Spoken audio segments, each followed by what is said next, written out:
Abdi, are you here? He dropped No, off. he dropped off. Um, Microphone issues. Maybe I'll be back. All right. Well, I hit the start broadcast button, so I'm going to start talking. Hey, everybody, and welcome to episode 233 of the Ruby Rogues podcast. This week on our panel, we have Jessica Kerr, Good morning. Coraline Ada Emke,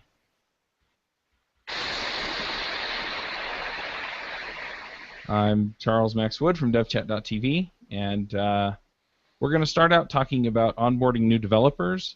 If you have questions, this was going to be a Q&A session, but I failed to send out the email, so probably not going to get the kind of engagement we were hoping for, but that's okay. But yeah, if you have questions, go ahead and post them in the Q&A section in Crowdcast. The other thing that you can do is you can tweet at us at Ruby Rogues, and we'll get those live and answer them as we get them. Coraline, you kind of brought this up. What kind of brought you into this or made you think about it?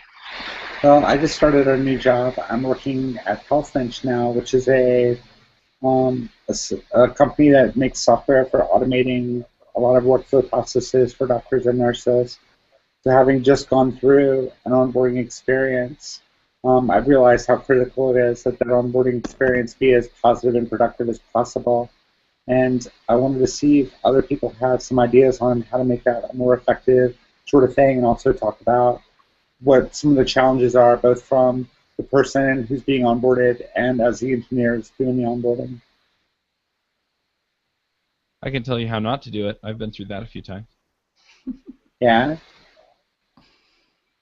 Yeah. I had a couple of contracts Sorry. a year or so ago, and they were basically, it was, that's the backlog, go for it. Wow. So starting out on bugs and features with Yeah, no sort of context.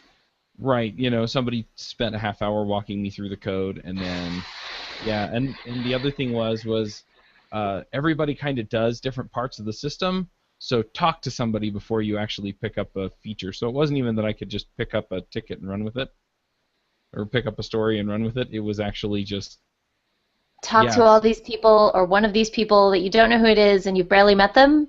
yeah, and make sure that they're not already working on it, even though it says that it's available to be claimed in the backlog. So do you think that was a reflection of the general culture of the engineering group once you sort of found your feet there? I don't think I ever did quite find my feet there. I kind of gave up on them and quit the contract, but it was really rough because I couldn't actually contribute anywhere. I think I finished like 3 or 4 stories in like 3 or 4 weeks.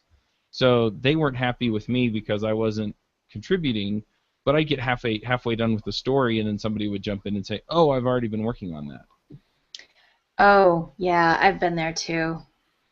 Yeah. Or, oh no, I just rewrote all that code and didn't tell you and didn't even delete Uh-huh. yours, so you didn't even know and you kept working on it for a week. Yep. There's an important point here, which is if you start on a new job or a new team and you don't feel productive and they don't think you're productive, that's not your fault. It's pretty much never your fault because you're the new person and they're the ones with the information. And onboarding a new team member is the job of the team. You can't onboard yourself. Yeah, I don't want to absolve anyone of any blame if they don't try, Yeah, but yeah, you have otherwise, to I want totally agree with you. I think there are some responsibilities you have as that new dev, and that is, but there are definitely things that the team can do to enable that. I think that you have a responsibility to ask questions when you don't Mhm. understand, even at the risk yeah. of, you feel like you're asking really simple or really stupid questions. It's still your responsibility to get that information, but that has to be a collaborative and cooperative effort. Yeah, I agree. Right. And if you ever ask a question and then they make you feel stupid, well, that's like seriously defeating because it tells you not to ask questions, and if you can't ask questions, then you can't learn anything, and you certainly can't be productive. Right. Yep, I agree. So, in your experiences collectively, who have been the people who did the onboarding? Do you think it's important for it to be a senior engineer who has a great sense of the entire system, or something that's distributed across the team, or even, this just came to mind, a newer person who's gone through that same sort of experience of trying to learn what's potentially a really complex system? I think it really depends on the team and how they approach this. So I have worked on teams that were successful at onboarding because they essentially put you on the parts of the system that were easy to pick up. So there was some kind of crawler or bot or some self-contained part of the system that, an adapter that you could write that you basically only had to understand the endpoints on one end and the endpoints on the other end, and not necessarily have a total and complete understanding of the entire system. And that gave you an understanding of at least one edge of the system, and then they could bring you in after that. And so in those cases, the newer people could bring you on board because they could introduce you to that part of the system. A few other things, though, that I've seen or that I've been around are places where you kind of have to understand the whole system, or at least understand the overall approach to the problem. And in those cases, you usually need a guide. I don't know if they need to be a senior person or not senior person or the newest person or whatever, but they at least need to know where some of the landmines are and know who to refer you to if you run into something and you have a question. So they can tell you where the answer is if they don't have it. I think one of the things too is that a lot of people, we have a lot of junior developers entering our companies now as a result of like boot camps and programs like that. And a lot of the work you do in a boot camp is greenfield application development. And when you come into an actual company, an actual workforce, and see your first legacy app, that can be really overwhelming. And actually, we don't want monoliths anymore. We want generally service-oriented architectures, which I hate that term, but especially if you're presented with a dozen services, it can be really hard to know where to start to implement a feature and what sort of dependencies there are between the applications. The minefield is multiplied in that case. Yeah, one thing that's rough about services is the connections are there, the dependencies are there, but they're often not documented. Yeah. Exactly. Documentation is something we have a lot of problems with in general, and I think especially with services, we haven't figured out how to effectively document those. It's either really granular at the, this is the API call and these are the inputs you expect, or else it's so broad that you can't map it to individual services. Yeah. The other thing that I've seen is that you also get in where it's like, oh, well, everybody knows that. That's the worst. Well, that's the argument I hear against the documentation. Well, everybody knows that. And except that everyone doesn't, yeah. But everybody knows that until you get somebody new who doesn't. And then, yeah. And then they don't know what they don't know. They don't know what everybody knows. And they don't realize how contextual that knowledge is. And that's when it's really useful to have the new person like writing a wiki and onboarding the next person and generally having that awareness or making training materials.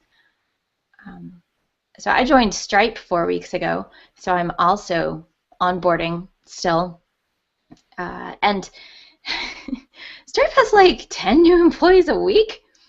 So the onboarding has gotten pretty professional, and they're definitely it's definitely evolving. But there's official people in charge of onboarding. So at the company level, there's a whole lot of sessions and informational dissemination opportunities that are outside the team, and then in the meantime, I have a spin-up buddy on my team who's working with me to get on board with the particular tasks the team is doing.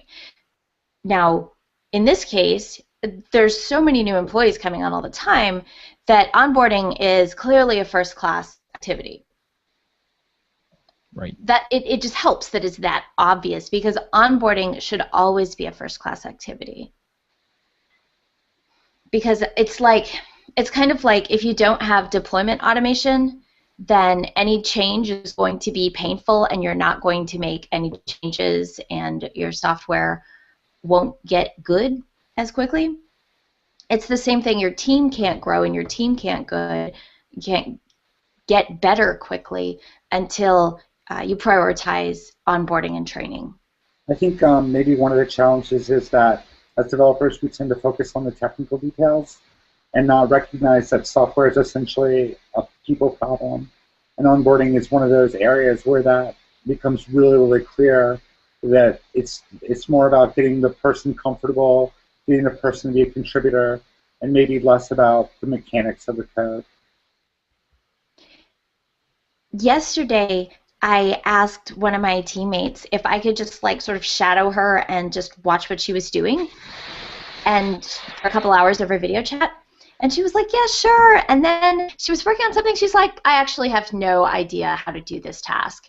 And I was like, cool, you know more than me. She's like, probably not. But what she did know that I didn't was the company culture ways to find out how to do that task, where to post in Slack, where to look on our internal documentation sites, what readmes to read, and how to search all of our internal repos. So it wound up being incredibly more useful to me because instead of learning how to do one thing, I learned more about how to learn how to do all the things. Slack, I think, presents some opportunities and also some challenges. At HealthBench, we have 67 Slack channels, and we're just an 8-person engineering group and about a 30-person company. So it can be hard to figure out, what's the appropriate venue for asking this question. Not just who the right people are, but like where do you even start? Yeah, but exactly. Slack does have that, sort of equalizing effect too. That in theory, if people are effectively using Slack, and I think that comes back to whether or not you're a primarily remote team or not, it does give you the opportunity to voice a question to a broader range of people who can potentially answer those questions. Ooh, suggestion. So at Stripe, one of our 400 and something channels is called Ask Anything. And that's a great place. I can always go there and ask where to ask.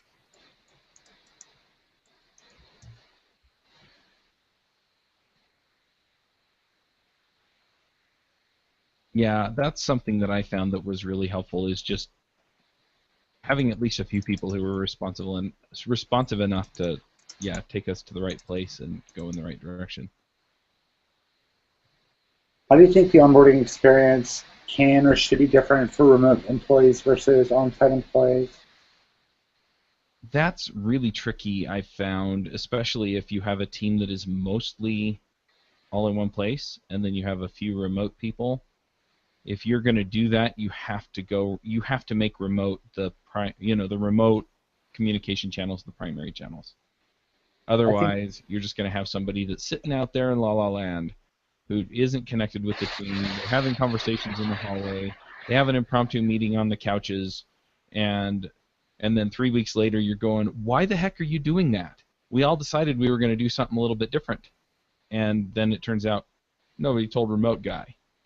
And that really sucks. I heard a story recently about a developer on a remote developer on a mainly in-person team, and his team lead made an offhand comment in one of the video hangouts that's basically said, Slack? Who uses Slack? And that was incredibly alienating for the remote developer because that was literally her only way to communicate with the team. And to see it being dismissed by the team lead was really an indication that remote culture was not something that was valued at all.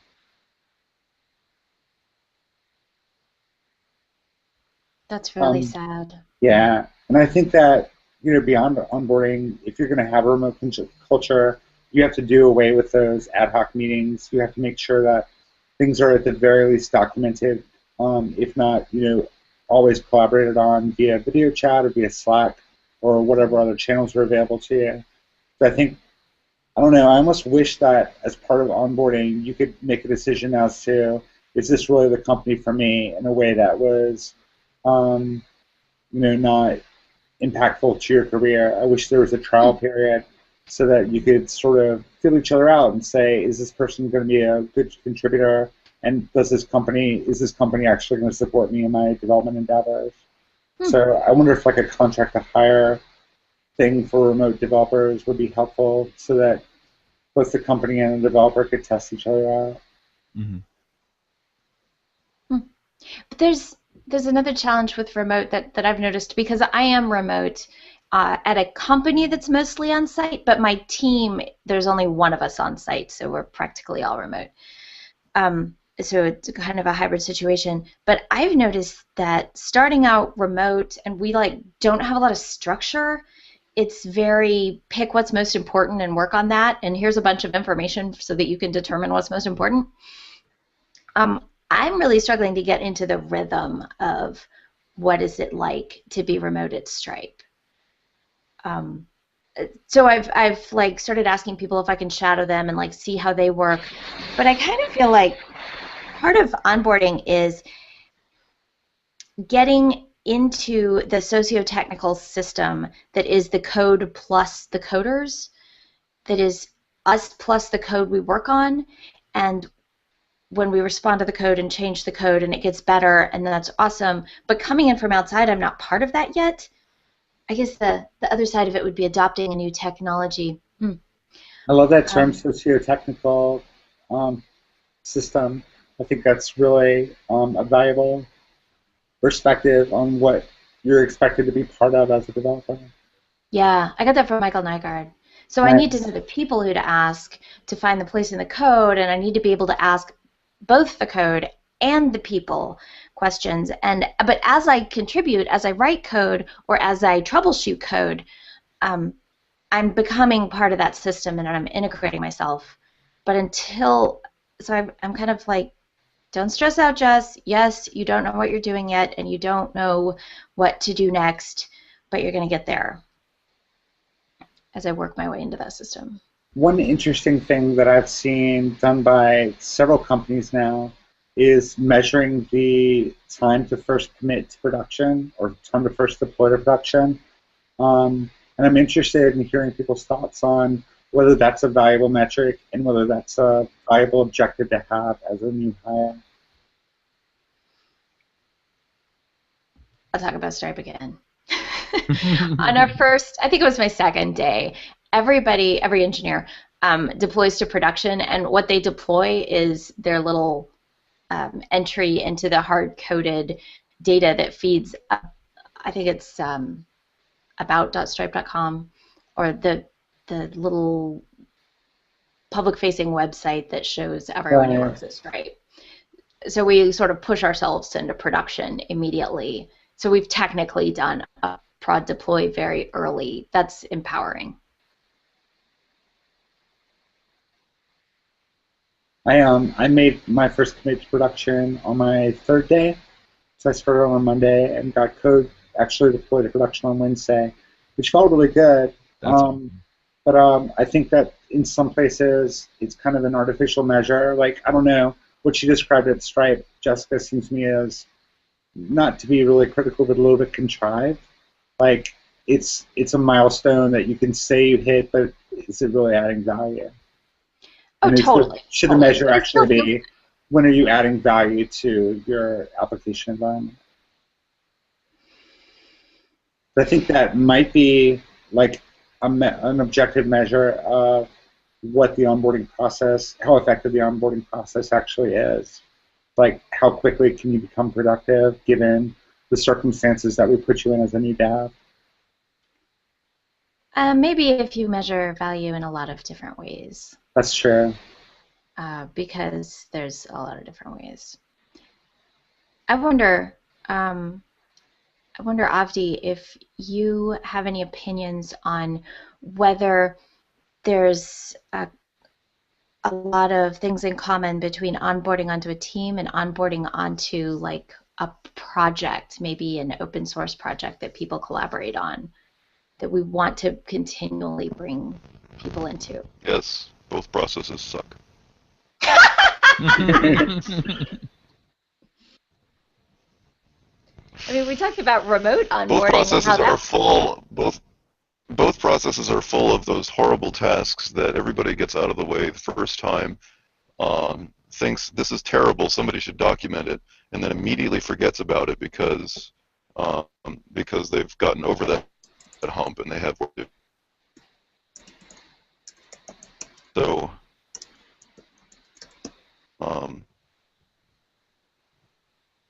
I'm being told that my audio quality is terrible. It's kind of cool, though. You just sound like a robot. Yeah. Like an old-fashioned style on. I wonder if it's using the wrong mic. Probably. Yeah, you're right. It's This so will hard probably to hang sound on to. worse. Tell me if this Yes. sounds worse. Yeah. It does. Now you sound like a robot with a cold. My best bet is probably to move somewhere closer to the Wi-Fi, but I'm not sure if that's going to do it. Let me try that. Talk amongst yourselves. Okay, we're good at that. So, Jessica, I think you made an interesting point about onboarding onto an open source project. One of the things that I try and do in my projects is go into the issues list and add a tag for things that are beginner friendly, things that don't require a lot of context or a good working knowledge of how the overall system works, things that you can contribute to right away and feel good about having made a contribution. I think being beginner friendly in that way is one way we can make that experience better for new devs. Yeah, and All right, then hello, testing. don't pick up robot. And then All right.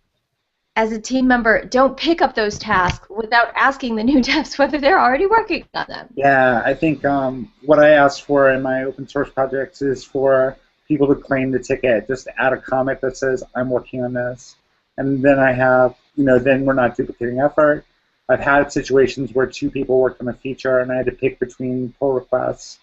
And it's not a fun position to be in, and it's not fun to be on the receiving end of that either, where you put work into it and then you find out that someone else did it already or someone else did it even at the same time, and your work was basically for nothing.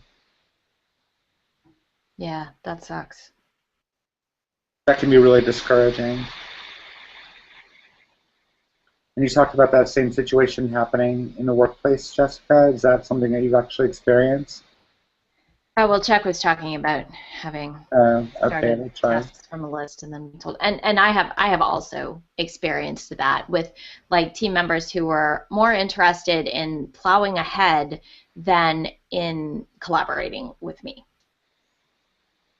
I really, I'm coming around to the opinion that collaboration is an essential skill for you to have mastered before you can call yourself a senior dev.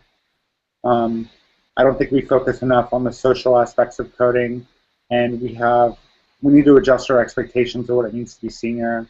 You should be a mentor, you should be able to talk to people, you should be able to train new people, you should be empathetic, you should be collaborative. Those are essential skills for being the sort of resource to the organization that comes along with being a senior dev. It's not about your coding experience, your architecture skills in isolation. It's got to be how effective you are as a member and a leader of a team. That's beautiful. I think we should write that up so I can tweet it because I can't agree enough. Right.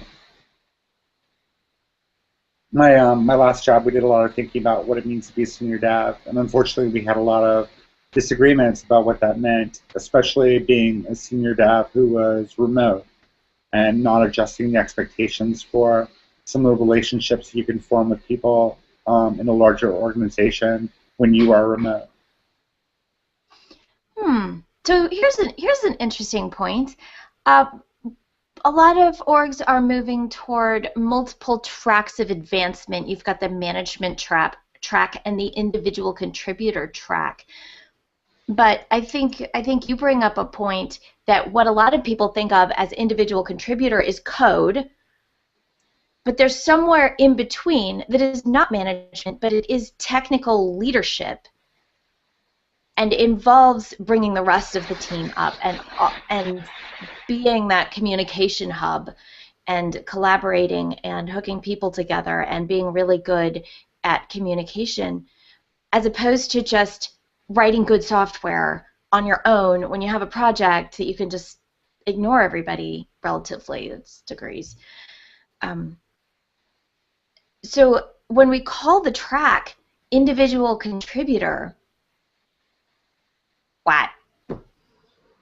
I think we're really Love missing it. something.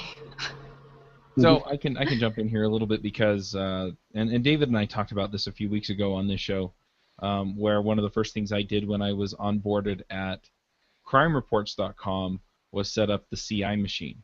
So that wasn't code. It didn't show up in the repo. All it did was give us another way of kind of getting feedback from our code so that we could evaluate where we were at. You know, a lot of times somebody's really good at asking the critical questions. Somebody's really good at, you know, facilitating communication in Slack or in person or somewhere else. You know, yeah, there are a lot of unmeasurable things that make you an individual contributor that don't necessarily show up as lines of code or stories. Because most of our contribution is collaborative. Yeah. Yeah, and Coraline brought up value, and if you chase value in terms of shipped business features, I think you miss a lot of that, because really we've got to evaluate value at a team level. So maybe it should be more like when you bring a new person on board, you're investing resources in that person. Team velocity, if you want. The team value level is going to decrease for a while, and then at some point it's going to go back up again. Maybe that's the point that we should aim to identify. Yeah, I think this is where retrospectives are really highly valuable, because then you can start to evaluate, we're going to try this, we're going to try that, we're going to try something else. You know, this is working, this isn't working, this really isn't working. Right, and that continuous integration that you set up is boosting the whole team, even though you don't show up on any commits. I think you bring up a valuable point, Jessica, in that how we define adding value is a reflection of the company culture. And I would love to see topics like that addressed even before onboarding through the interview process by saying, you know, here are our expectations for someone in this particular role. Here are the things that we value. So make sure that everything you do is in line with those values, because I really strongly feel, everyone knows that I have strong opinions about quote-unquote company culture. If you're not able to express your values, people can't live those values, and you have no culture if you're not living those values. Yep.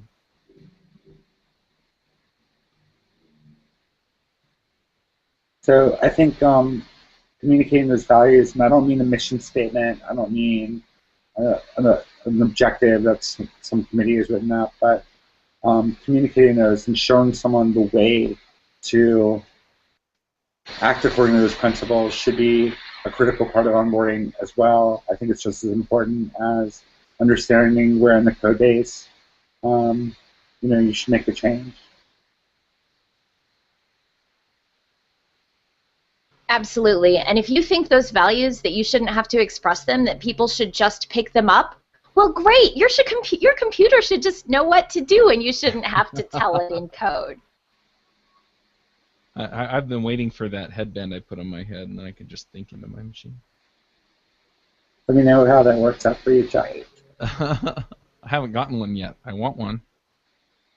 Yeah, but we have that. That's a good thing. We wish we had a headband to just hook up to our heads and tell the computer how to work. But we think we have that with people. That's so true. That's so true. Yeah, it's hard to communicate with computers when we can't figure out how to communicate with people. Yeah, I think one other thing that we fail to recognize a lot, and I think this shows up in a lot of the other areas that we struggle in kind of the social justice areas of our community, is that we assume that we can kind of quantify somebody as one thing, and this happens with new people on the team, for example. So they're the noob, so we just bring everybody in the same way and handle them the same way, and it just doesn't quite work that way. I mean, everybody is going to pick different things up. They're going to learn different things different ways. They're going to contribute in different ways. And it's the same thing with bringing people into the community and bringing people into these other areas that we work in and socialize in as coders, and it's just me bringing somebody on who's a lot like me and me bringing somebody on who's a lot not like me. Those might need to be two different processes, or I need to be mindful of how I want them to contribute because they have a different skill set or a different personality. I think that touches on something pretty important, Chuck, and that is, especially if your interview process or your company is trying to focus on bringing in diverse candidates, one of the ways you can set someone at ease with, whether they're a different race or religion or gender or what have you than you are, is showing them role models who look more like them and who have more in common with them. So I think adjusting the onboarding process to, like Jessica, you talked about having a spin-up buddy. So if you are, for example, a person of color coming into a company, I think it might be important for you to see other people of color being effective in the organization and someone that you can talk to and commiserate with and get some reassurance from so that you don't feel all alone. So your difference doesn't make you feel othered. Yeah, and stuff like, even though my spin-up buddy isn't a woman, he set up a bunch of meetings for me with different people in the organization that I should know. So while I was on site, I had, you call it a coffee, but really it just means the talking part is important, the coffee part is optional, with various people, and many of those were women. I heard of one company that actually, for the person's first week on site, set up a women's lunch for her to attend, just to get to know a cross-section of people at the company, and also to not feel alone as a rare woman in tech. Yeah, I think also, though, it's important just to note that if you sit down and talk to somebody, you can immediately figure out, hey, you are bent this way. You feel important when you contribute this way. You like to jump into problems in this manner. And that's not the way I work or the way I think, but then I can actually say, then I feel like if you jump in and contribute over here, or you contribute in this way and play to some of the strengths that you have demonstrated you have, then you can feel like you belong. Chuck, I think you would make a good senior developer. I think you illustrate a lot of those characteristics that we mentioned earlier. I'm not sure what you mean by that.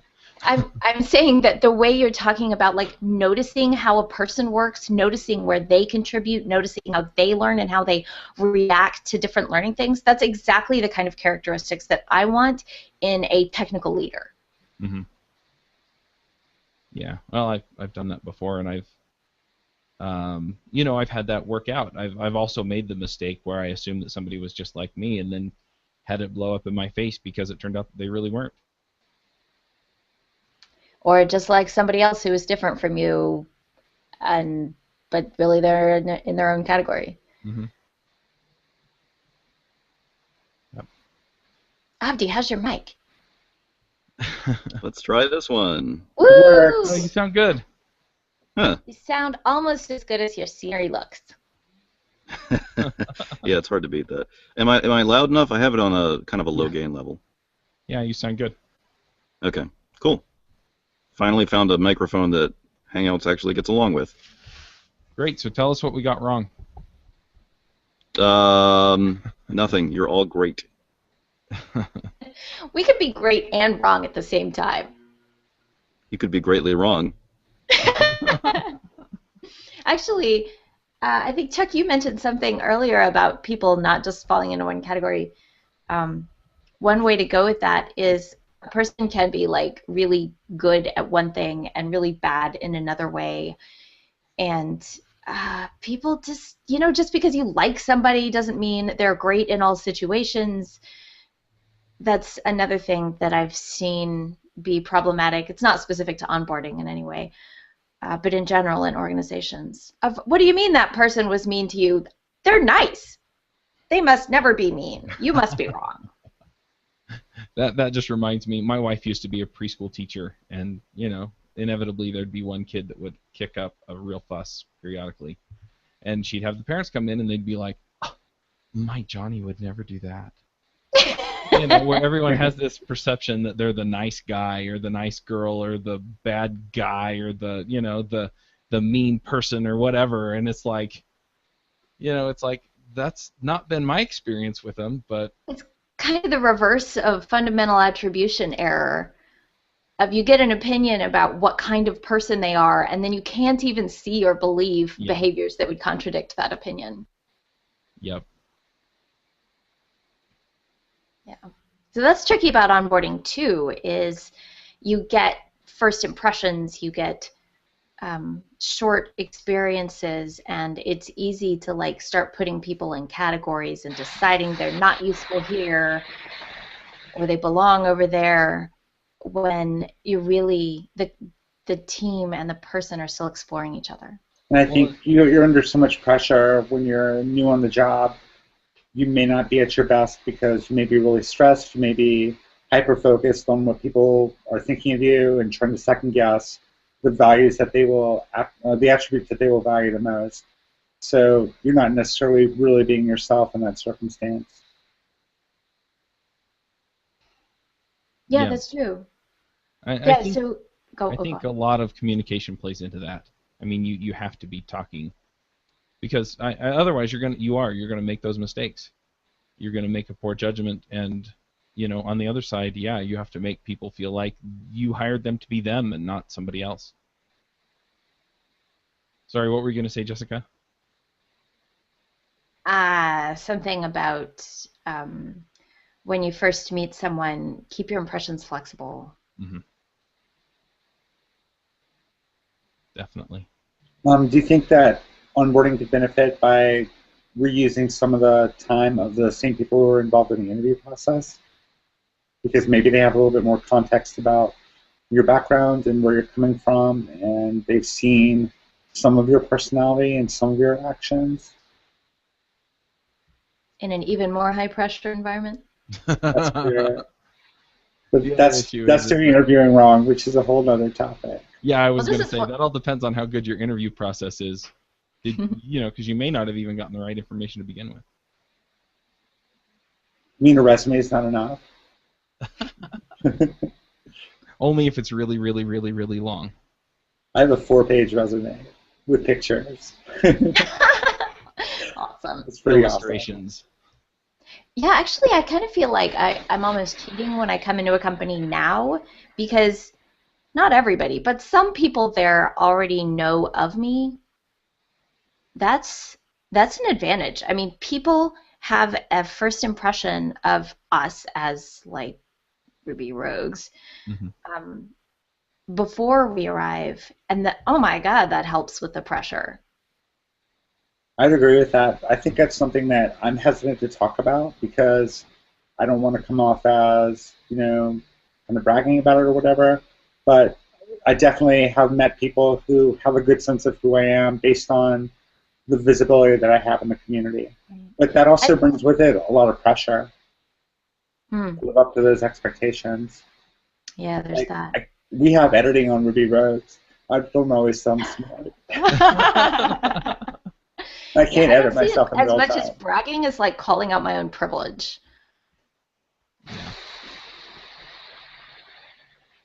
Because I'm like really lucky to be able to do this. Oh, I feel the same way. Chuck, we do have some questions from people. Should we shift over, or do you I want to was keep about talking? to suggest that. Cool. So the first question, and we can actually tie this back to onboarding people, but the first question is, with all there is to learn in the field, languages, frameworks, workflows, methodologies, etc., how do you decide what you spend time learning? Whatever's interesting to me. That's what I was going to say. If it's fun. That's what I do, and I tend to let projects guide the technologies that I choose. So, you know, if I'm working on a project that is just mainly informational, that may not be stretching me technically, but I may have to beef up some CSS skills or what have you.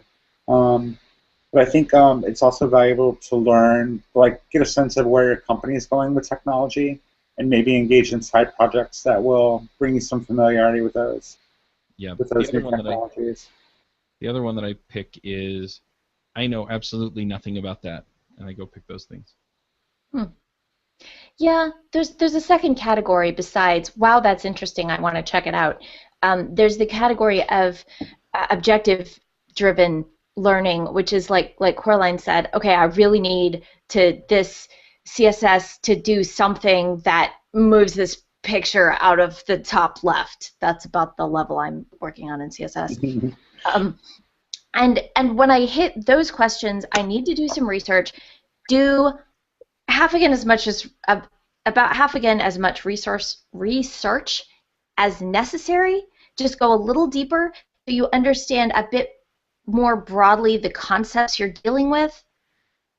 Get one level past the particular detail you need. Stuff like, okay, I managed to move it out of the bottom left, and I did that with a style tag, and with that style tag, I could have done these other three things. Kind of level. Mm-hmm.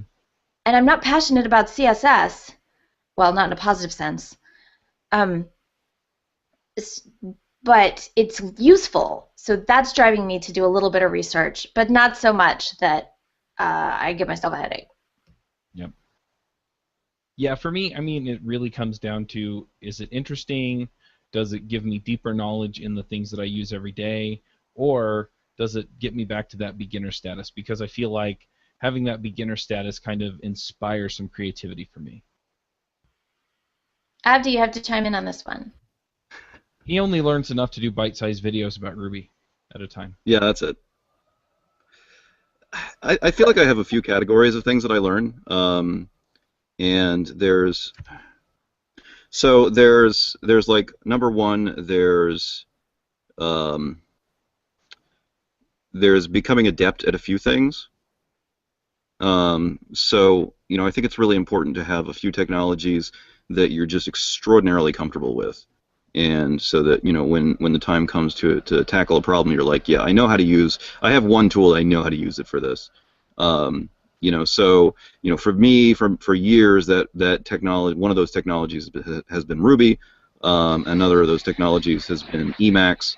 You know, these are things that I try to get better at, because I want to have that one go-to thing that's like, okay, I don't know all the tools that can solve this problem, but I know one that can, and I don't have to think about the solution too much. So there are like those things, and then kind of like what Chuck was saying, I look for some things that I sincerely think will stretch my thinking in some direction. You know, so like if you know Python or you know Ruby, it's not a huge stretch to learn the other. And some people will probably argue with that, but you know, it is a stretch to learn, you know, Haskell or something, or Prolog. You know, so, you know, I look for those things that will stretch me. I look for things where there's not just some tool maturity, but also some knowledge maturity out there. You know, there are an infinite number of things coming across my desk every morning, but I try to look for technologies where I can learn something that learn some practices that won't be out of date tomorrow. You know, these days there are very few areas where I'm willing to learn something that's just like totally cutting edge, because, you know, it's kind of like, you know, it's kind of like a generational garbage collector. Like 95% of the objects get wiped out in the first generation. It's like they turned out to be short-lived, you know, and then you have that 5% of objects that survives, you know, into the next generation, and that 5% of objects that survive into the next generation are probably going to survive into the next 5 generations. You know, so there are very few things, unless it is directly pertinent to something I'm working on, or unless it just really catches my eye and just seems fascinating to me. There are very few things that I will allow myself to just read up on something that's extremely new and untested. There's a lot of overhead to that too, when the only place that your questions are answered are on the mailing list. If they're, yeah. Yeah, and you need blogs, and yeah, when there's blogs, when there's tutorials, when there's opinion pieces. Yeah, I mean, you know, it's like, if I were working, if I were working full time on a React-based based website, based front end, then I would probably be scarfing down all the the latest and greatest cutting edge information I could about React. But since I'm not, I'm not reading articles about it. I'm just making sure that I'm aware that it exists and what it's good for. And sort of broadly, I try to stay broadly aware of what's out there, what's available. Yeah, so those are kind of my categories. I mean, there's the few things that I want to get really adept in. There are the things that stretch my brain, and and then like if I'm working in something, that's about the only time that I'll try to stay really on the bleeding edge. Mm.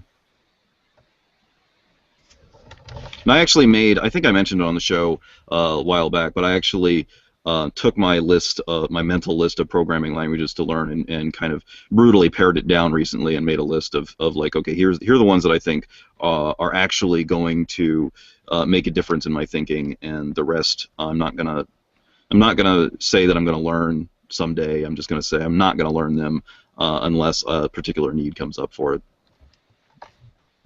So I'm a moderator, an operator on the Ruby IRC channel, and something interesting happened yesterday where someone was asking about what modules in standard lib to study, and they talked about the classes and modules that they had already studied.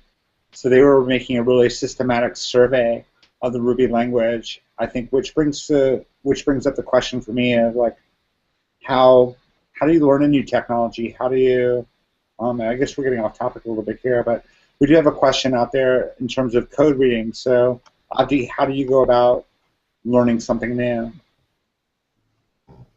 I think the biggest piece is just writing things, trying to write things in it and finding out where I run up against a wall of misunderstanding, and and then trying to tackle that wall. I also do a lot of fairly systematic learning. I'm a huge proponent of finding a good book, as opposed to trying to patch something together with blog posts and Stack Overflow articles and stuff like that.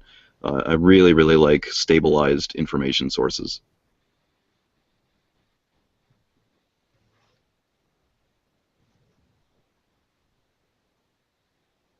I mean, I'll chime in on this because the question was directed at me. Saw code reading with James and I and David Brady, and we never did make another one. I did an episode of the Read the Source podcast with Eric Isaacson and Jamie Gaskins, and we talked about Clearwater.rb, which is a front-end framework written in Opal. But no, I haven't done much public code reading since then. But yeah, I mean, my approach to that is, I check out the README, probably run the tests, and then jump in and see what I can make it do as far as figuring that stuff out. And then if I do go into code reading, then yeah, I'll just start at the top level, and usually I'll be looking for what it does that I want to learn how it does, and dig through it from there. We could tie that back to our onboarding discussion too. Reading the code that is existing in the code base, making time for that sort of systematic study might be a good way to sort of get your hands dirty in the architecture and really find the questions you need to ask. That's particularly satisfying when...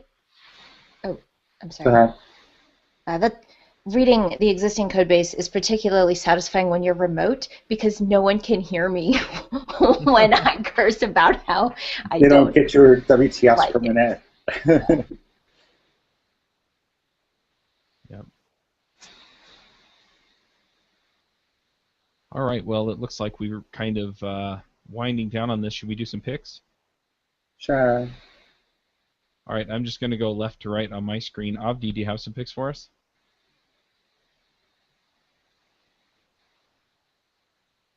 If you're talking, you're muted. The good old unmute button. The perennial pick. Picks. Let's see.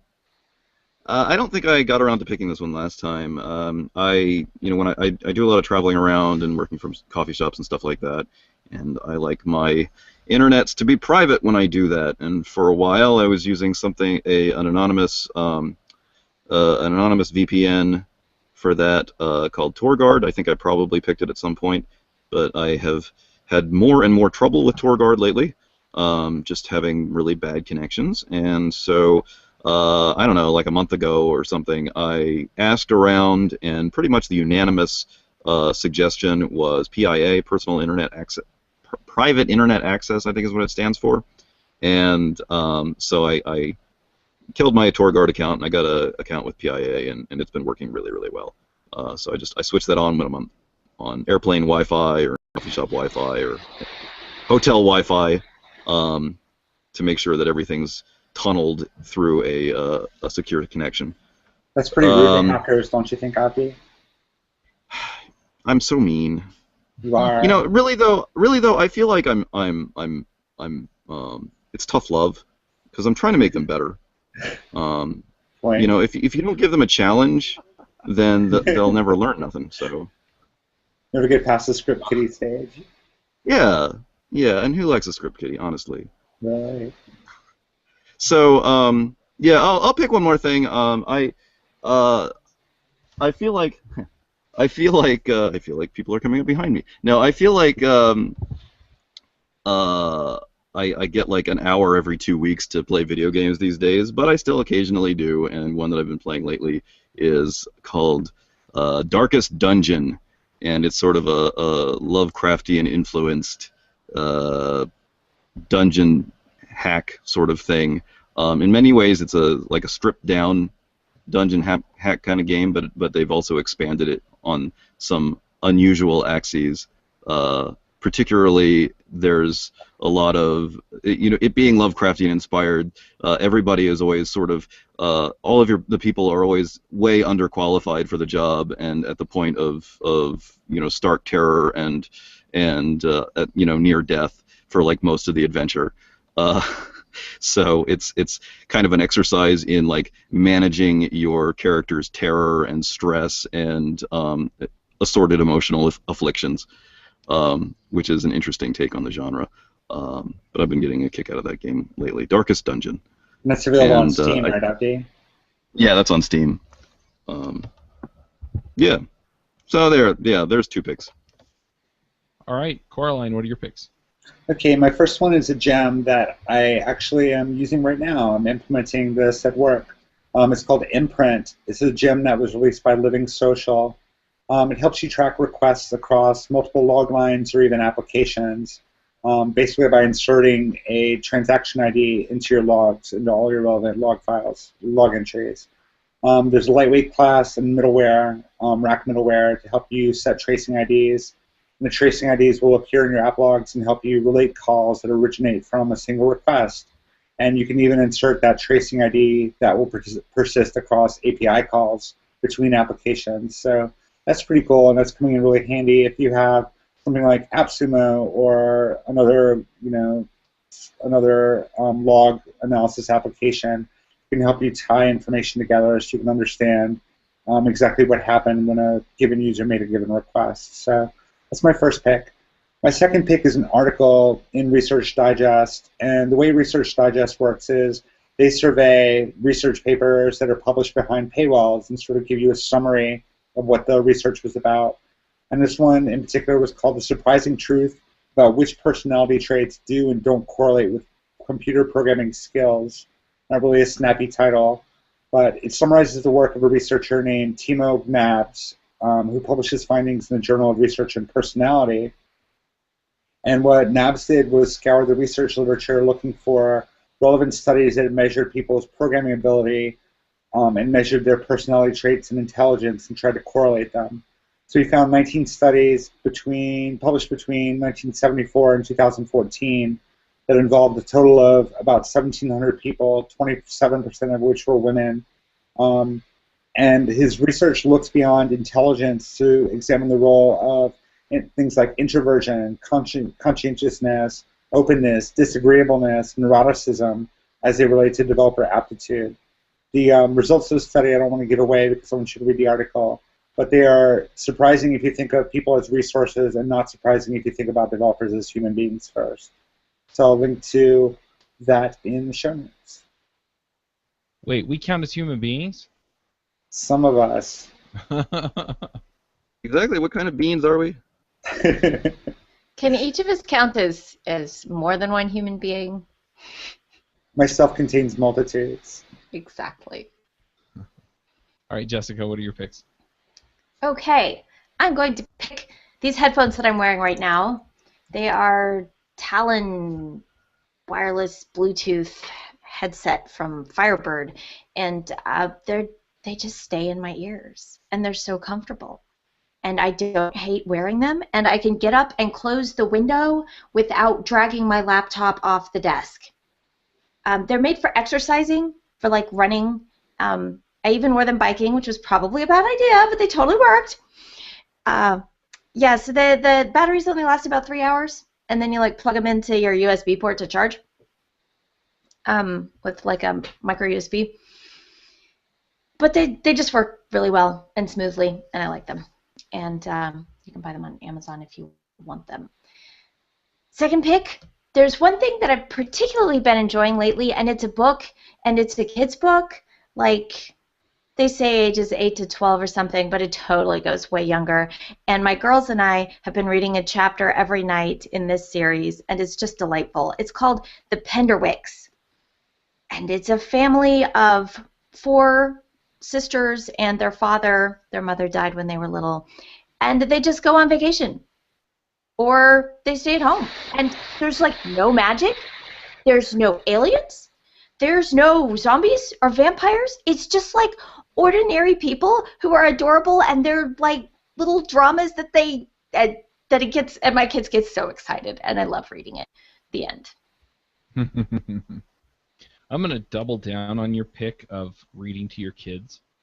That is honestly one of the best things that I do every evening. I absolutely love doing it. We've been reading the Chronicles of Narnia, which are fantastic books.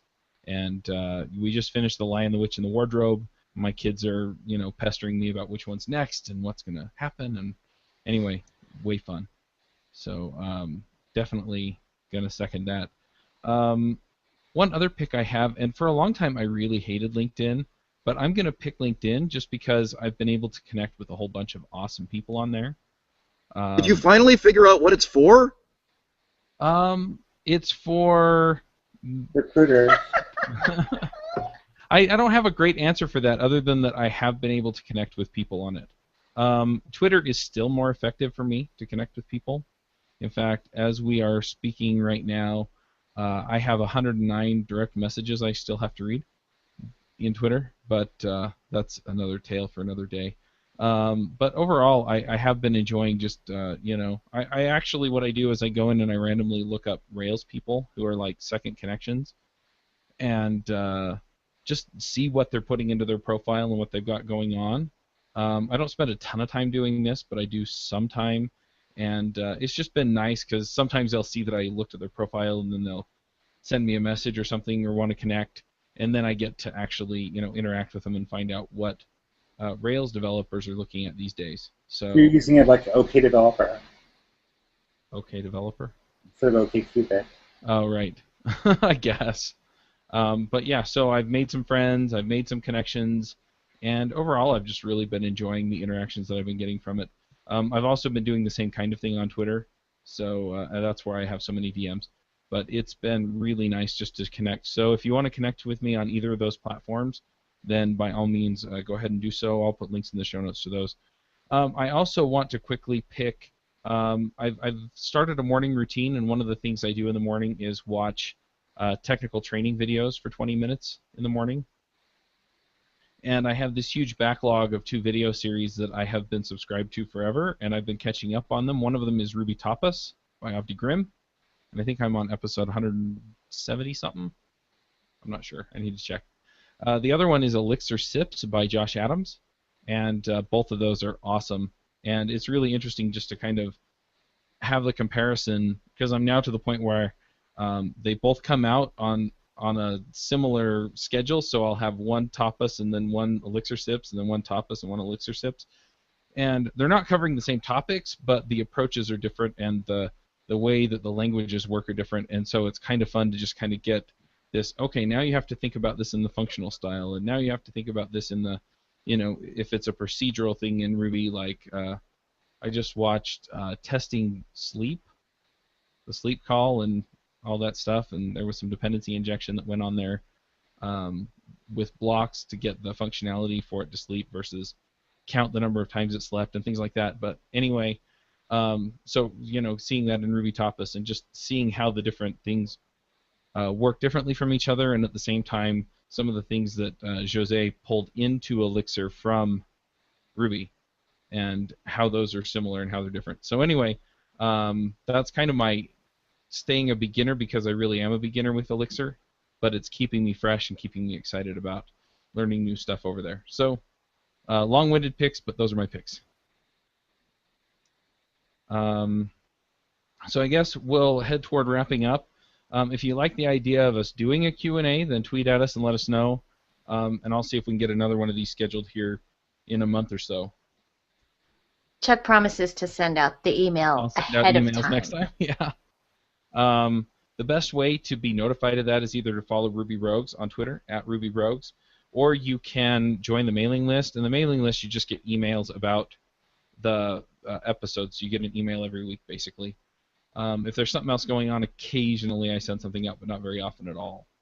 Probably once every 3 or 4 months. But yeah, if we're doing a Q&A, I'll send it out to that list to be sure. So those are probably the best ways to know about it, and then we'll also announce it on Parley, Ruby Rogues Parley. Ooh, if we're talking about mailing lists, can I plug mine again? Yes. So yeah, issue number 4 of my newsletter just went out, and it's really good. Everybody who's getting it really seems to like it. I've been getting some really nice comments back, and what's better, I've been getting some great replies, which is one of the big reasons that I started doing it, because I really wanted to have more one-to-one interaction with people that at greater length than Twitter enables. So it's very much a reply-enabled and encouraged kind of medium, and I'm doing a lot of sort of commentary on stuff there that I'm just not doing like on my blog and stuff like that, and people seem to like it. So anyway, you can go to sigavdi.email to sign up to that. You've been on a Dijkstra kick lately, Avdi. I have, and yeah, a lot of it's influenced by the software development and reality construction book that I'm still working my way through. Me too.